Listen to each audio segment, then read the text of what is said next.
मध्य प्रदेश के मुख्यमंत्री आदरणीय मामा जी को मेरा नमस्कार। और यहाँ उपस्थित मेरी सारी लाडली बहनें और प्रदेश भर से जुड़ी मेरी सारी लाडली बालिकाओं को भी मेरा पुनः नमस्कार। मेरा नाम भूमि राय है। मैं छिंदवाड़ा जिले के एक बाहुल क्षेत्र तामिया में रहती हूँ। मैं एक संयुक्त परिवार की बेटी हूँ।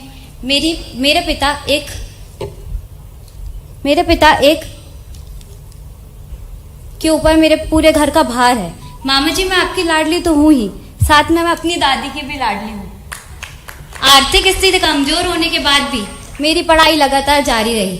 इसका मुख्य श्रेय लाडली लक्ष्मी योजना ही है। मामा जी, आपकी यह योजना ने मुझे एक ऐसा अनुभव कराया जो मैं कभी सोच भी नहीं सकती थी। मैं अंतर्राष्ट्रीय सीमा बाघा बॉर्डर जाकर आई। वहां मैंने देश को प्रणाम करते हुए आपको भी याद किया। आर्थिक स्थिति कमजोर होने के बाद भी मेरी पढ़ाई लगातार जारी रही। इसका मुख्य श्रेय लाडली लक्ष्मी को ही जाता है। मुझे इस योजना से छात्रवृत्ति मिली। मैंने एक पैसे का सही उपयोग किया और अपनी पढ़ाई आगे करने के लिए मैंने बायो लिया और कक्षा 12वीं मैंने 85% बनाकर मामा जी के हाथ से 50,000 की राशि प्रदान की। आर्थिक स्थिति सामान्य न होने के बाद भी मेरे माता पिता को मुझे पढ़ाने की हिम्मत लाडली लक्ष्मी योजना 2.0 ने प्रदान की। अब मैं अपनी शिक्षा आगे पूरी कर पाऊंगी। मामा जी, मैं आपको यकीन दिलाती हूँ कि आपकी भांजियों के लिए आपका स्नेह और प्यार और फिक्र मैं उसको खाली नहीं जाने दूंगी। मैं कुछ आपको करके ही दिखाऊंगी। वैसे मेरा सपना MPPSC फाइट करके सिविल सर्विसेज में आने का है। मैं अपनी कुछ पंक्तियों के साथ यह विराम लेना चाहूंगी। हम लाडलियां हैं इस देश की शान है। हम लाडलियां हैं इस देश की शान है। हम वतन है, हम ही हिंदुस्तान है। जय हिंद, जय भारत।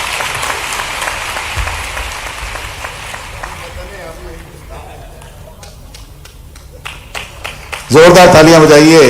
ये भविष्य की उम्मीदें हैं। ये बच्चे हमारे आपके सबके हैं। ये आने वाले भारत को अपने साथ ले जाने वाले बच्चे हैं। बहुत बहुत धन्यवाद। अभी बिटिया रानी आई। अब एक ऐसी मम्मी जिनकी बिटिया लाडली लक्ष्मी रही, श्रीमती राजा मुन्नी वर्मा जी सीहोर से। आइए मैडम।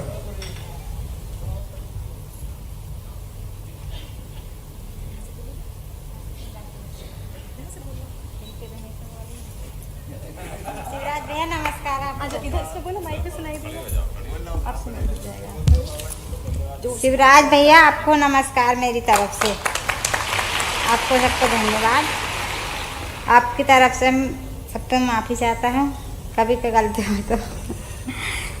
इस बेटियों के लिए तुमने बहुत ऊपर मोगरा राम से आए। हम छोटे से गांव से तो एक सुनाना चाहते हूँ कि हम मोगरा राम से आए। मेरा नाम राजा मुन्नी बाई है। मेरी बेटी का नाम नेहा वर्मा है। तो आपने बहुत किया है ये सब लड़कियों के बारे में। बहुत अच्छे धन्यवाद देता हूँ। सबने बेटियों को पढ़ाया लिखाया, तुमने बहुत सहयोग किया। तो आपको धन्यवाद। ऐसा तुम्हारा जैसा भाई सबको मिले, शिवराज जैसा। तो शिवराज जैसा मामा सबको मिले तो बेटियों का भाग बनाया जाए ऐसा तुम्हारा जैसा। आपकी तरफ से धन्यवाद खूब खूब। बहुत बहुत धन्यवाद। जरा आप एक मां के उद्गार आप समझने की कोशिश करें। गला रुंध रुंध आ रहा है, भर रहा है, उसमें उनका एक आभार व्यक्त हो रहा है। आप माननीय मुख्यमंत्री जी से विनम्र आग्रह कि वो आप सभी से बातचीत करें, क्योंकि आज भांजियों का दिन है। बड़ी खबर है, भारत बांग्लादेश के बीच हुए मुकाबले से जुड़ी ये बड़ी खबर। बांग्लादेश को 185 रन का टारगेट टीम इंडिया ने दिया है। 20 ओवरों में भारत ने 6 विकेट खोकर 184 रन बनाए हैं। बांग्लादेश को जीत के लिए 185 रन बनाने होंगे। ये बड़ी खबर है इस वक्त की। बड़ा टारगेट, 185 रन का टारगेट भारत ने बांग्लादेश को दिया है। भारत बांग्लादेश के बीच ये मुकाबला इस वक्त खेला जा रहा है। बांग्लादेश को 185 रन का टारगेट दिया है।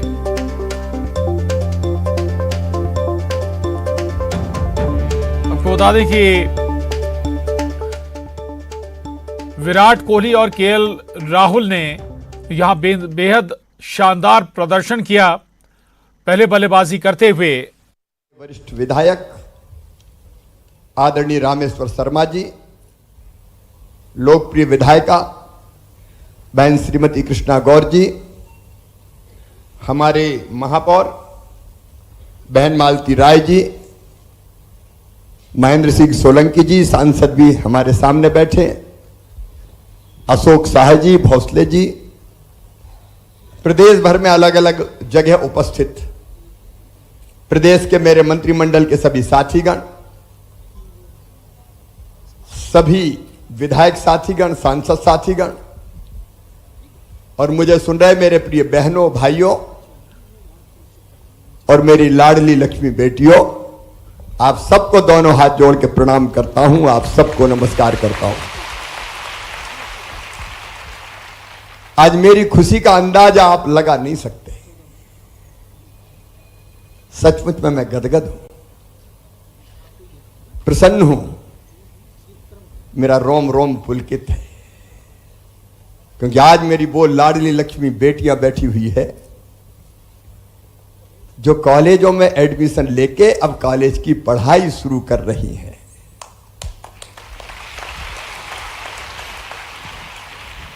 ये वो बेटियां हैं जिनमें से कई को मैंने गोद में खिलाया है। जब शुरू में लाडली लक्ष्मी योजना बनाई थी तो गोद में लेके मैं उछालता था और फिर हाथ में पकड़ता था और फिर उनके हाथ में लाडली लक्ष्मी का प्रमाण पत्र देता था। छोटी छोटी बेटियां वो हंसती थी, खिलखिलाती थी, कोई प्रमाण पत्र पकड़ लेती थी। एक आज ने तो मेरा कान भी पकड़ लिया था। मेरी बेटी को अंदाज नहीं है तुम्हें। आओ तुम्हें आज लाडली लक्ष्मी की कहानी सुनाओ। अरे बोलो ना, आज लाडली लक्ष्मी की कहानी सुनाता हूं। ये लाडली लक्ष्मी बनी कैसे? मेरी बेटियों, मैं एक छोटे से गांव में पैदा हुआ, जैत में, आबादी 1000 के आसपास। अब मैं बचपन से देखता था, अगर गांव में कभी बेटा पैदा होता था तो बड़ी खुशियां मनाई जाती थी। अगर कोई समर्थ लोग होते थे तो हवाई फायर करते थे, फायर करो, बंदूक लाओ, बेटा आया है। ढोल वाले को बजाते थे, और अगर बैंड वाले नहीं होते थे तो ढपला वाला आ जाता था, वही बजाता था, बेटा आया है, चटक धन धन, वही बजाता रहता था। मिठाइयां बांटो, बेटा आया है। और तो और मायके वाले भी आ जाएं कि चलो बेटी के यहां बेटा आया है। बड़ी खुशियां मनाई जाती थी। और अगर कभी बेटी आ गई तो मैं सच कह रहा हूं, अपवाद की बात नहीं करता, मैं हर एक की बात नहीं कर रहा, लेकिन ज्यादातर ऐसे होते थे कि पिता और दादा, उनका तो मूड ऑफ हो ही जाता था, मां का चेहरा भी उतर जाता था, जैसे बेटी नहीं कोई आफत आ गई हो। और सास तो अग्निमुखी हो जाती थी। हमारे यहां बेटी को बचपन में कहते थे मोड़ी, अरे मुरहू आ गई, यहां परेशान है। ऐसा लगता था जैसे कोई मातम पसरा हुआ है। और तब से मैं सोचता था कि ये भेदभाव कैसा भगवान। बताओ, एक ही मां की कोख में बेटा भी आता और बेटी भी आती है। सही बात है कि नहीं? एक ही मां की कोख से बेटा भी जन्म लेता है, बेटी भी जन्म लेती है। एक भगवान ने हमें बनाया, भगवान ने तो भेदभाव नहीं किया। भगवान ने यह भेदभाव नहीं किया। मैं पिताओं से, माताओं से भी कहना चाहता हूं, यह संस्कृति ऐसी है जिसने हमेशा मां, बहन और बेटी को सम्मान दिया है। तुम सोच के तो देखो, हमारे यहां अगर भगवान का नाम लेना हो, कृष्ण कन्हैया को याद करना हो, तो पहले कौन का नाम लेते हैं? अरे बोलो जोर से, राधे कृष्ण। और शंकर भगवान का नाम लेना हो तो पहले किसका नाम लेते हैं? गौरी शंकर। और राम भगवान को याद करना हो तो पहले कौन का नाम लेते हैं? सीता राम। ये हमारी संस्कृति है, जिसमें कहा है कि यत्र नार्यस्तु पूज्यन्ते रमन्ते तत्र